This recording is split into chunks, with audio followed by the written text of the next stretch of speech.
Thank you. I call Stewart Dickson to move the motion. Thank you very much, Principal Deputy Speaker. Principal Deputy Speaker, quite rightly there have been a lot of points made in the past number of weeks regarding the situation of Charter NI and its Chief Executive, Dee Stitt. But the issues and concerns with the Social Investment Fund go much deeper and wider. The overarching question is whether the stated objectives of the Social Investment Fund, worthy as they may be, could be more efficiently and more effectively achieved through any other means, and therefore whether or not the Social Investment Fund is a worthwhile use of public money.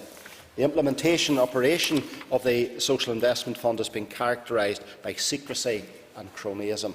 Indeed, in at least one respect, the ongoing association of DUP representatives, including the First Minister, with the current paramilitary as its Chief Executive of Charter NI, has undermined the credibility of the Executive's commitment to tackle paramilitarism. In terms of the principle of good governance, quite simply, it is a disaster. The Assembly should take very seriously the comments from the former Commissioner of Standards, Sir Alistair Graham, who said that the Social Investment Fund is flawed and requires root and branch reform. The motion this morning is calling on the First and Deputy First Ministers to review the Social Investment Fund with a view to both learning lessons and to determine whether or not this particular approach should continue into the future.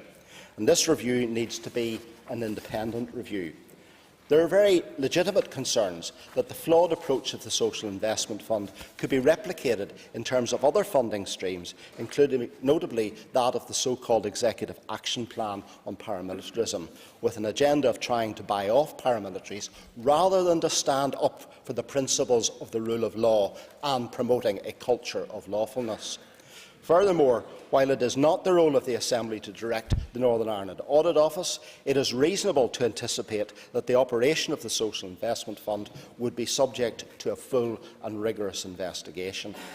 Listening to the comments from some of the advocates of the Social Investment Fund, you would think that the government interventions to deal with employability, issues of childcare, public health and deprivation were not being dealt with elsewhere.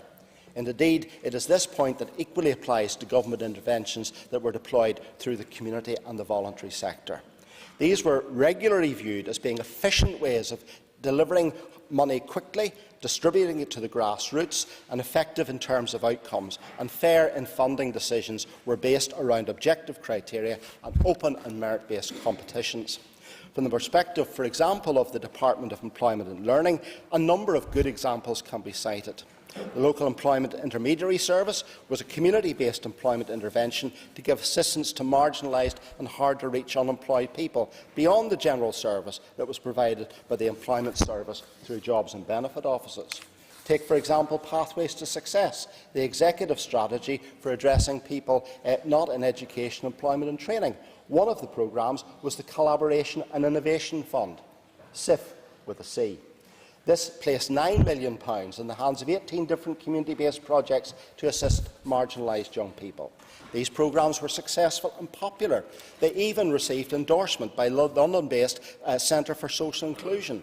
Money was distributed in a timely and effective manner. But these programmes had to be discontinued in 2015 due to excessive executive budget cuts to DEL. The NEAT strategy is now only delivered through the European Social Fund, and similarly a much reduced LEMS's programme is also being delivered geographically to eligible partners and also continues through ESF.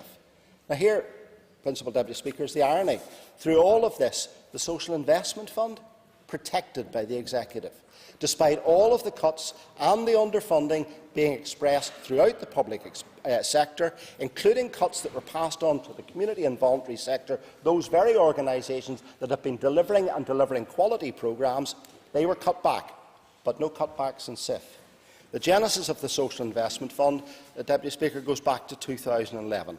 The public rationale about innovative approaches to placing decisions and making decision-making power in the hands of local communities, rather than the real rationale, seems to be to control power in the hands of certain local favoured groups of two dominant political parties, namely the DUP and Sinn Féin. To achieve this, political membership was locked into steering groups.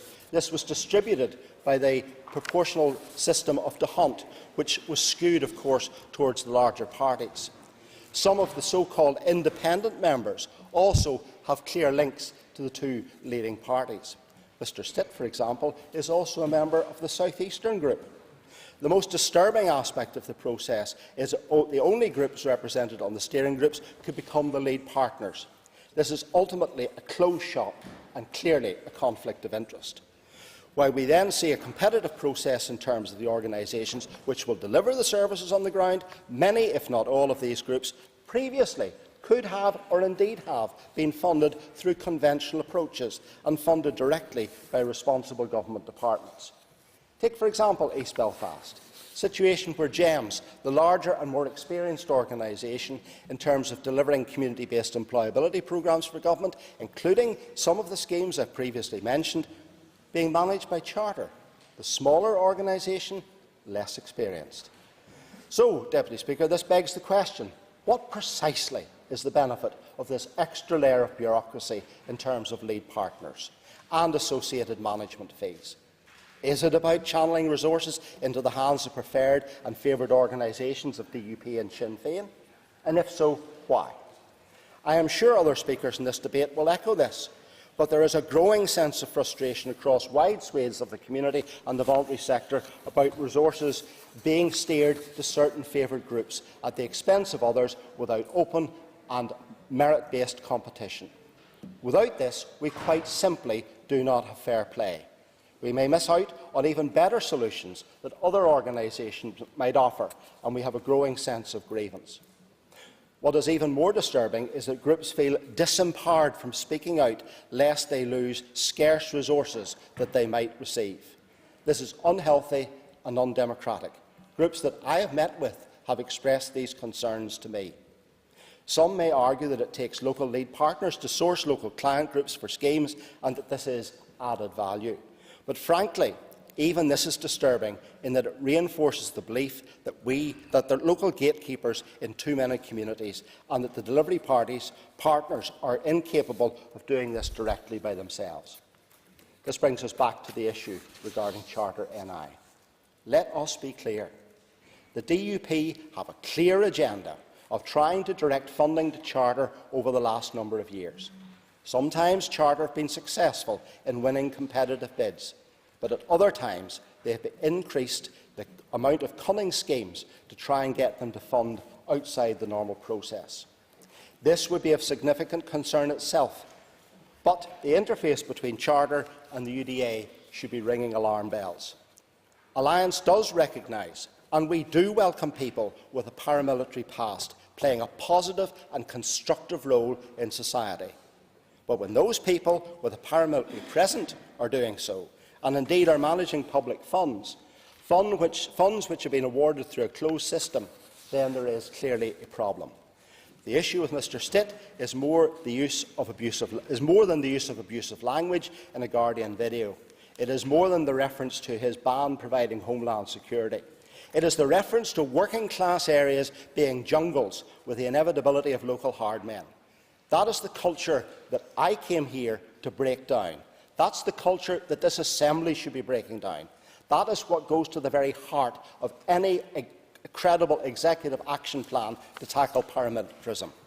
For the First Minister to allow herself to be associated alongside a current UDA leader and then to describe the natural concerns expressed right across the community as a distraction sends out a terrible message to wider society.